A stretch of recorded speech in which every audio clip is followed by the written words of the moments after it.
Like that, we're back again. Uncle Boca, I'm here in the building. Really quick, we want to touch on recalls, okay?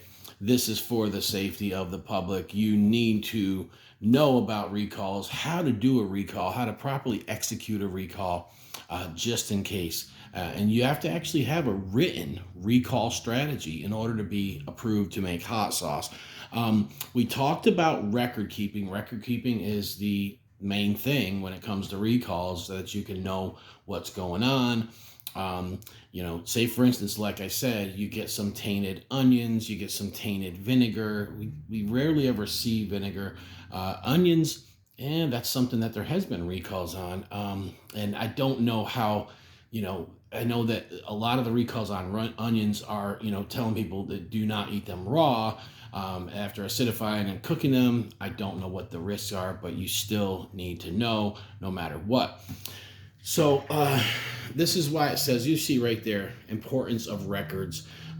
This is going to go through, you're going to go through this chapter. It's fairly easy. So this kind of gives you a break after all of the other stuff. Oh, look at that.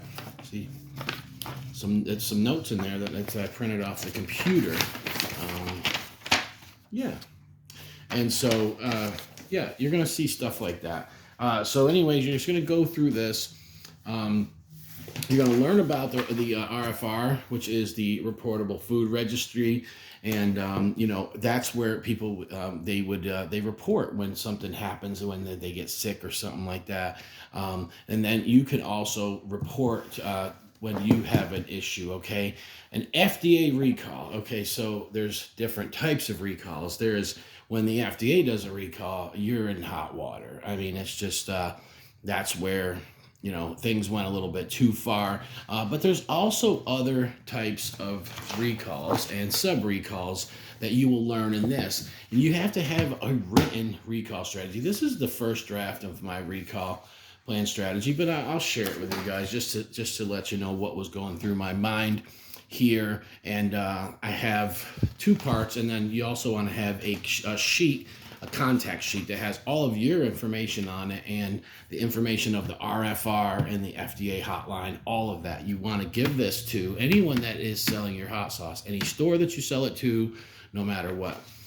So on here I have for resellers and grocery stores. All stores, whether online or brick and mortar, will have all lot codes recorded in sales booklet.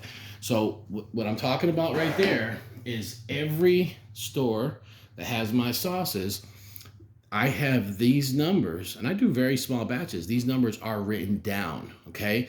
In case something happened, there was a recall on a vinegar from 2 months ago, and I find out about it, and I can just simply go to my book. I can say, look at those numbers. I can get in touch with that store and say, hey, I need that sauce back. And also, you're going to have all the names, of phone numbers, and emails of each individual reseller. The store contact will be recorded. Whoever that's the one that's handling all that stuff. Written and electronic communication along with a phone call will be implemented in case of any recall, and media and social media information will be sent out along with a notification on our website. So you want to be able to have a way to let that store know, also let the public know, hey, if any of you bought my sauce from this five and dime shop, this is getting recalled. This stuff is not likely to happen, but it can, and you have to have this, okay? And it just goes on. In the event of a recall, reseller stores will be provided with information on the reason the recall and further steps taken best to inform the public and or FDA of said recall. This is my recall strategy. I typed this out by hand. So that would be to the stores, right? FDA notification, warehousing, control, product, and so on and so forth, where I'm going to keep the sauce. When you do recall it, they do make you have storage. You have to store it, okay? Farmers markets and flea markets. A sign with my company name will be presented at all outdoor flea/farmers markets or any kind of event with our contact info. Business cards will be given out, and that's something you do want to get yourself some business cards with your email and your website on there at a minimum, okay? And So now you're going into this, like, this is the one where you're not gonna, it's gonna be a little more hard to track it. However, you can track these lot codes. So when you go out, have your sales booklet with you, right? And you put what lot codes, you just put, hey, this is the date, here's the lot codes, bam, bam, bam. If you got a couple different lot codes, like I do sometimes, because I'll have a batch A and a batch B or something with me, write all those down, all right? And whenever you come home, you can just bring home whatever. You can fix the book, write down, you stopped at this lot, you sold 2 bottles of this, but the rest of them were this lot number. You still want to have it in that book, and that is how you cover your butt. Therefore, you can get a hold of the person that is running that event, and you can say, hey, I messed up, I didn't do something right, or hey, I recall because of this, or even quality control. That's another kind of recall, guys. There's stock rotation purposes, right?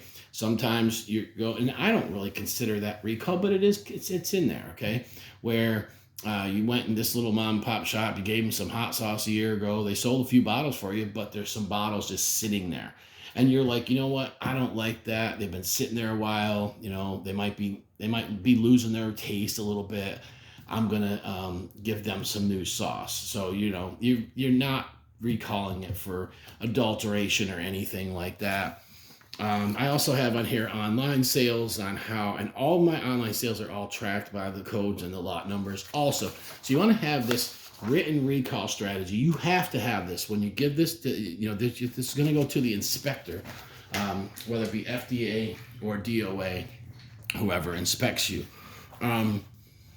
So the FDA required information, the product identity, including lot numbers and codes, the reason for the recall. This is if you were going to report this to the FDA, of course, the date and the circumstances, the firm's evaluation, the risk, all of that, how you came to identify that there was an issue. They want to know all that. They want to know everything with that. And this talks about what I just talked about already, the recall strategy. You have to have a written one, and you're going to want to make sure you have a clear plan to get these bottles of hot sauce back. If you sold X, Y, and Z online, you're going to send emails out. You should have all those people's emails.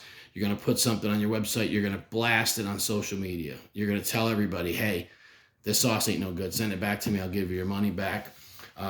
With the stores, same thing. With the farmers market, it's going to be a little bit harder, but a lot of people got your card. Maybe they're following you on social media. You contact whoever put that event on, okay? They can put something on their social media, their website. You get a hold of anyone that's followed you or emailed you that is from that. You met some customers and they kept in contact with you. You put social media blast out, and that's the best you can do with that. And it's a little bit tougher when you're out doing events, but you are still able to let the public know, hey, this sauce needs to be recalled. And that's what this goes on and on. Talks about notification methods. How are you going to get in touch with these people? And you got multiple different things. There's audit checks. There's just so much in here. But this is probably the easiest part of all these. This module, it really just was the easiest for me and just went by the quickest. It was the shortest, less to read, kind of just basic common sense stuff. So you guys should have no problems passing this, and we will come back and we will go through another one. Yeah.